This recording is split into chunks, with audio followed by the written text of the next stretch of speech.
Hey guys, what's up? Welcome back here to today's edition of Advanced Bass Fishing, and much appreciated you guys swinging by the channel to check out today's episode and spend some time with me. And guys, today I want to have just sort of a long talk with you guys, just like we were sitting together here in the tackle room. And I want to share with y'all some things I've learned about bass fishing over 50 years so far.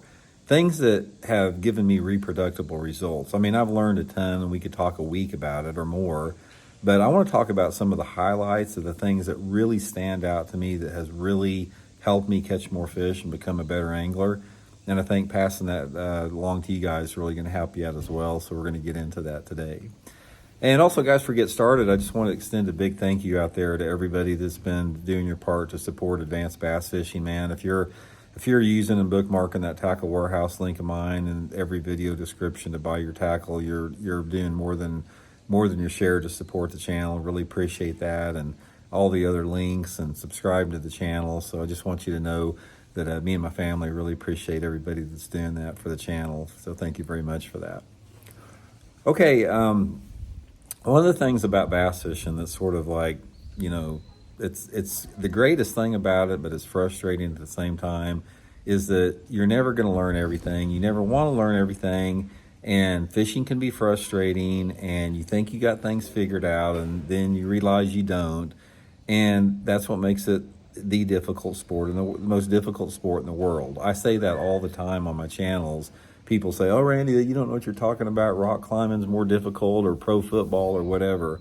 I'm not talking about physical attributes. I'm talking about the amount of controlled and uncontrolled variables in a sport. There's not a single sport on this planet that has more variables involved in it to success than bass fishing. They're literally endless.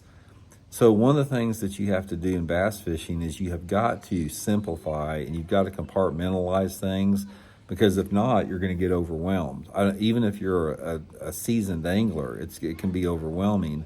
So I want to share with you guys some things that I have learned that will really help simplify your fishing, that will help you catch a lot more fish overall.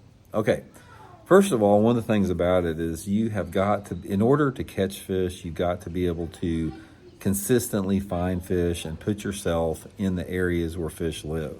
Now, that varies, because if you're fishing like a creek or a farm pond or a really small lake, it's a completely different ball game, because those areas are a lot easier to fish. You can, like a farm pond, for example, a lot of them, you can walk around the whole thing and cast to every inch of it, or wade in a creek or something like that. But when you get on a man-made impoundment that is big, like a 30, 40, 50,000 acre man-made impoundment, it's a completely different game. And there's a ton of dead water out there, and the bass only live in about 10% of the water on the entire lake. So given that, you have got to be able to locate fish quickly and fast. So here's one of the things that I have learned about locating fish quickly, and locating fish in about any situation you want to be. Number one, you have to realize where bass like to live at certain times of the year. Now, based upon the time of the year, with the water temperature and water clarity, bass are predictably in different type of areas. That's just part of fishing that takes a long time to learn. But one of the things I can tell you that I've learned from fishing 50 years of fishing, the best areas on any lake are the areas that have, number one, a diversity of cover. In other words, they're the part of the lake that has the most different options for a fish. Say, for example, if you're back on a creek arm of a lake you're fishing, and you've got boat docks and some lily pads and some laydown trees and some bluff banks and some flatter pea gravel banks and some points, all within a fairly small proximity, especially if there's some deep water access nearby, which is another one. You have to have a deep water access nearby. That is going to be a prime location for bass. Bass want cover, and they want the ability to escape to deeper water. Now, the deep water doesn't have to be like right there next to you, but it could be like 50, 100 yards away, where they can escape from a shallow flat area into deeper water. So that's the number one thing that I've learned about bass fishing in 50 years. Diversity of cover, access to deep water. That's the really, really big thing. Next thing I've learned, and this is just, I'm just this is just random off the top of my head, guys. Water clarity is critical. It's like, and in correlation with water temperature. I've always said that if you can take me, you could like get me in the car and drive me to any lake in the country that I've never seen before. And the only thing that you need to tell me is what's the water temperature and what's the water clarity. If I know those two elements, that tells me where those bass are going to live and the best lures for them. Water clarity and water temperature dictates your techniques. So one of the things that you can do to really help your fishing out is spend a lot of time studying and analyzing the best lures for clear water, the best lures for stained water, the best lures for muddy water, the best lures for every single water clarity. Because in bass fishing, you're going to have, depending upon where you're at, bass can live in about any water clarity that you have. I've caught bass in water visibility that's an inch, and I've caught bass in water visibility where you can see 40 or 50 foot down, and everything in between.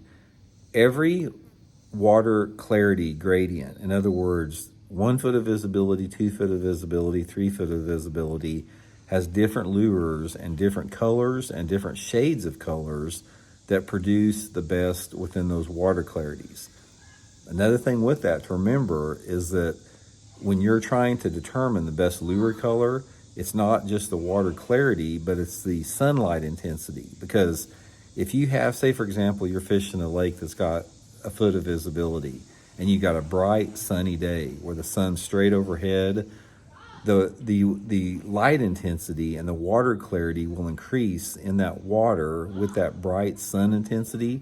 But if you take the same area that has 1 foot of visibility and you put a cloudy, rainy day on it, then it's completely different. And the colors and the profiles of lures that bass prefer in those conditions are constantly changing. I've done a lot of videos on this, guys. You can look back like in some of my playlists on the videos to refer to this.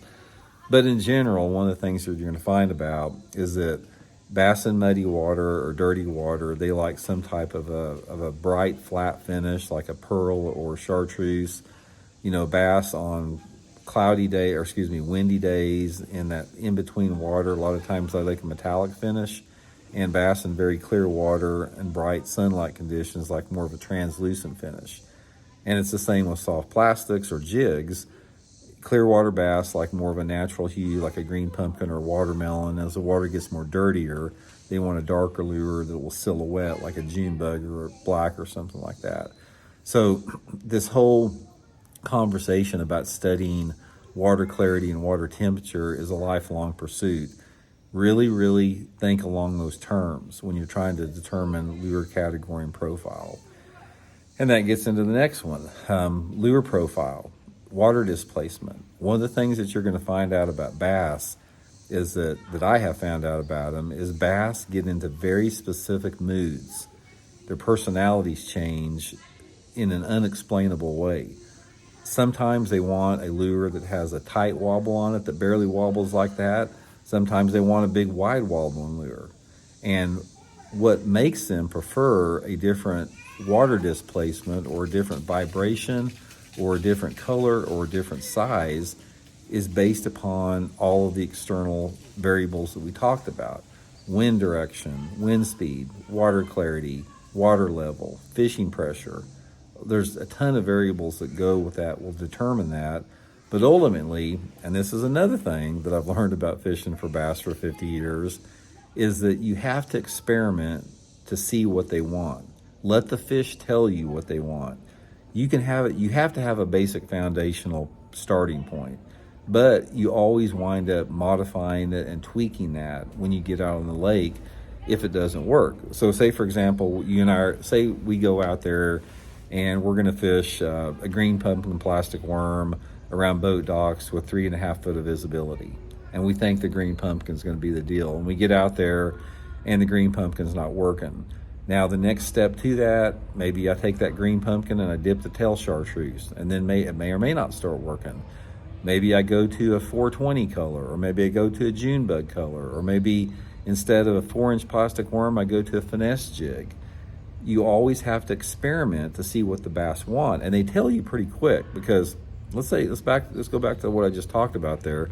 Let's say you and I go out and we've got a 8-inch green pumpkin plastic worm, and we're fishing boat docks, and we're not getting any bites. We make that change until we figure out what they want. And usually that change comes by trying something for about 15 minutes in an area where you're confident there's bass in. And if you try a color change or a lure change for about 15 minutes or so, especially if you know there's some bass living in an area, you're going to find out real quick if they want it or not. That's one of the things about it. Another thing, guys, is use your imagination and creativity. I can sit here and talk to you guys all day about what works for me and what has worked for me, but ultimately what you have to do is you have to trust your own creativity and instincts and ingenuity to give yourself an edge. And that's the beautiful thing about bass fishing, is that if you and I go fishing together, for example, and we're working down a shoreline, I may have one approach that I think is going to work, and you may have a completely different approach. I may want to throw a crankbait, and you may want to throw a spinnerbait. At any given day, my approach or your approach is going to outproduce the other person's. You don't know what that's going to be. It's just whatever the bass prefer that particular day. So don't be afraid to just experiment a little bit. And if something feels right, if you want to try something, that a color or a bait that you say, man, I've never heard of anybody throwing this bait in this situation, just give it a shot, man. Just give it a try, because I've seen it over and over again where things that you think will never work actually wind up working. And that leads to another thing about what I've learned about bass fishing, is that bass get conditioned to colors and lures extremely quickly. A lot of times, just the fact that you're using something different, even though it doesn't make any sense, makes a huge difference in getting bites. You could take some type of a yellow, orange, green, ugly looking color that you never thought would work ever. It looks terrible in the water, but if a bass has never seen it before, you got a good chance of catching fish on it. I have seen some of the most ugly lure colors in the world catch bass that I never would have thought in a million years, and they do that simply because they just never seen it. Think about it. Most of the time, bass see green pumpkin soft plastic lures. They see black and blue jigs. They see chartreuse blackback crankbaits. They see sexy shad pattern crankbaits. They see white and chartreuse spinnerbaits. That's the color patterns that are on these big box retail stores that the manufacturers sell to the public, and that's what the bass see all the time.